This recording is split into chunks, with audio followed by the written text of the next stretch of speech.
Bismillahirrahmanirrahim. Assalamualaikum warahmatullahi wabarakatuh. Halo, perkenalkan, nama saya Syifa Fitria dari Prodi Ilmu Pendidikan Agama Islam 2018B. Sebelumnya, ingin nanya nih, gimana kabar kalian? Semoga selalu dalam lindungan Allah dan dalam keadaan sehat walafiat di situasi pandemi COVID-19 ini. Pokoknya selalu jaga kesehatan, minum vitamin, taati peraturan pemerintah, dan taati juga SOP kesehatan. Oke, jangan nakal dan jangan keluar rumah dulu ya. Bismillahirrahmanirrahim. Alhamdulillahi rabbil alamin. Nah, di sini saya ingin sedikit menjelaskan tentang tafsir atau terjemah Al-Quran dari surat Al-Fatihah ayat 1 dan ayat 2. Kalian tahu gak sih kalau Al-Fatihah ini Allah turunkan spesial sekali untuk Nabi Muhammad SAW karena isi kandungannya dan ayat-ayatnya itu tidak ada dalam kitab-kitab sebelum Al-Quran, kitab Injil, kitab Taurat, Zabur. Nah, itu pokoknya tidak ada di kitab-kitab itu, hanya ada di kitab Al-Quran.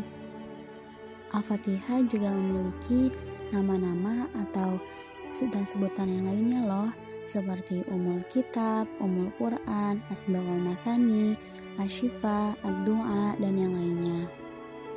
Kalian sadar tidak, ketika kita mengakhiri sebuah doa atau mendoakan orang yang sakit atau juga mendoakan orang yang telah wafat atau yang lainnya, pasti diakhiri oleh surat Al-Fatihah ini. Mengapa? Karena surat Al-Fatihah ini banyak sekali kandungan-kandungan dan keutamaan-keutamaannya dalam setiap ayat dari surat Al-Fatihah ini. Maka dari itu, surat Al-Fatihah diletakkan pada surat yang di awal dalam kitab Al-Quran. Nah, ada juga nih asbabun nuzul dari surat Al-Fatihah ini. Beberapa ulama tidak mengetahui persis kapan dan di mananya surat ini turun. Terdapat riwayat yang menyatakan bahwa surat ini turun setelah surat Al-Mudaththir. Ada juga yang berpendapat bahwa surat Al-Fatihah turun setelah surat Al-Muzammil. Menurut Ibnu Abbas, Qatadah, dan Abdul Aliyah, bahwa surat Al-Fatihah ini diturunkan di Mekah. Tapi ada juga yang berpendapat, beberapa ulama yang mengatakan bahwa Al-Fatihah turun di Madinah, yaitu seperti Abu Hurairah, Mujahid, atau bin Yasir, dan Az-Zuhri. Mengenai waktu pula, para ahli tafsir tidak satu pendapat tentang ini. Pada umumnya mengatakan bahwa Al-Fatihah turun di Mekah pada awal kenabian. Ada juga yang mengatakan bahwa Al-Fatihah turun setelah Nabi berhijrah. Nah, ada pula yang berpendapat bahwa Al-Fatihah ini turun 2 kali, yaitu sekali di Mekah dan sekali di Madinah. Alasan Al-Fatihah turun di Mekah dikuatkan oleh surat Al-Hijr ayat 87 yang artinya, dan sungguh kami telah memberikan kepadamu 7 ayat yang dibaca berulang-ulang dan Al-Quran yang agung. Nah, kalian pasti tahu kalau Al-Fatihah ini memiliki 7 ayat yang dibacanya juga diulang-ulang ketika sholat 5 waktu, yaitu 17 kali. Dan Al-Hijr juga merupakan salah satu surat yang turun ketika Nabi berada di Mekah. Dan di Mekah juga Nabi menyatakan kewajiban untuk menjalankan sholat 5 waktu. Maka dari itu, beberapa ulama lebih berpendapat bahwa Al-Fatihah turun di Mekah. Ayat pertama dalam surat Al-Fatihah yang berbunyi Bismillahirrahmanirrahim. Nah, di sini Allah menurunkan ayat ini di surat Al-Fatihah pada ayat pertama dan juga diletakkan pada awal kitabnya. Maka di sini juga Allah memerintahkan dan memberikan pesan pertama kepada hamba-hambanya agar hamba-hambanya selalu memulai setiap aktivitas, kegiatan, dan apapun itu yang hambanya lakukan dengan nama Allah dan dengan asma Allah. Jadi makna bismillah di sini ditafsirkan sebagai penyebutan nama Allah secara langsung. Nah, memulai dengan nama Allah merupakan adab dan bimbingan utama yang Allah wahyukan kepada umatnya. Kita sebagai umat Allah, sebagai hamba Allah, senantiasa mengucapkan basmalah di setiap apapun yang kita lakukan, maupun itu makan, minum, berpergian, keluar rumah, apapun itu, ucapkanlah basmalah.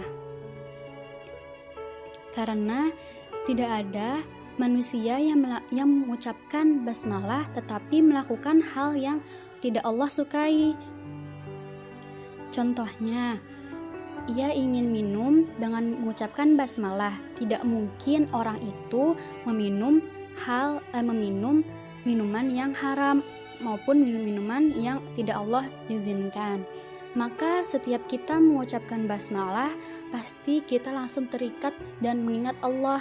Dan di situ pula kita tahu bahwa Allah lah yang selalu mengetahui apapun yang kita lakukan. Maka dari itu, yuk kita melakukan dan mengucapkan basmalah di setiap apapun yang kita lakukan. Selanjutnya ada makna dari arti yang maha pemurah lagi maha penyayang.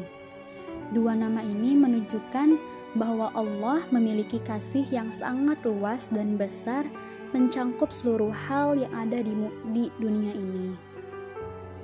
Dalam buku tafsir Adwaul Bayan, kata Ar-Rahman dan Ar-Rahim ini adalah dua sifat yang dimiliki oleh Allah Subhanahu wa Ta'ala. Ar-Rahman memiliki arti maha pemurah, sedangkan Ar-Rahim yang memiliki arti maha penyayang. Menurut mayoritas ulama mengatakan bahwa Ar-Rahman ini berarti zat yang memiliki kasih sayang yang bersifat menyeluruh seluruh makhluk di dunia, tidak memandang bulu, maupun itu orang kaya, orang miskin, orang muslim, non-muslim, pokoknya untuk seluruh manusia yang berada di dunia ini. Sedangkan kata Ar-Rahim berarti zat yang memiliki kasih sayang yang hanya ditunjukkan oleh orang yang beriman dan bertakwa pada hari kiamat saja. Maka dari itu kita sebagai umatnya, hambanya yang beriman dan bertakwa, senantiasalah selalu beribadah kepada Allah agar kita sampai hari akhir kita selalu diberi nikmat iman dan nikmat beribadah kepada Allah Subhanahu wa Ta'ala, dan diberi zat yang Ar-Rahim ini pada hari kiamat nanti. Dalam tafsir Ibnu Katsir menjelaskan adanya perbedaan pendapat para ulama tentang ayat pertama ini. Ada yang mengatakan bahwa basmalah termasuk dalam surat Al-Fatihah. Ada juga yang mengatakan bahwa basmalah tidak termasuk dalam surat Al-Fatihah, jadi terpisah dari ke-6 ayat lainnya. Dan ada juga yang mengatakan bahwa basmalah ini hanya pembatas bagi surat-surat yang ada dalam Al-Quran kecuali surat At-Taubah. Menurut Ibnu Abbas, Ibnu Zubair, Abu Hurairah, Imam Syafi'i, dan Imam Hambali mengatakan bahwa basmalah ini termasuk dalam surat Al-Fatihah dan juga ditulis di awal surat untuk pemisah surat-surat lainnya. Tetapi menurut Imam Malik dan Abu Hanifah, mereka berpendapat bahwa basmalah bukan termasuk ayat dari surat Al-Fatihah ataupun lainnya. Ada juga menurut Dawus Az-Zuhairi basmalah merupakan ayat berdiri sendiri pada awal surat. Nah, banyak sekali perbedaan tentang ayat pertama ini.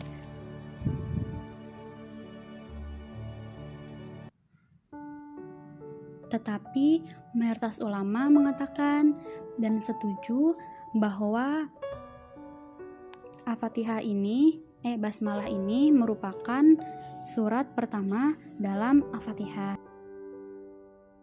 Ayat kedua dalam surat Al-Fatihah yang berbunyi Alhamdulillahirrabbilalamin.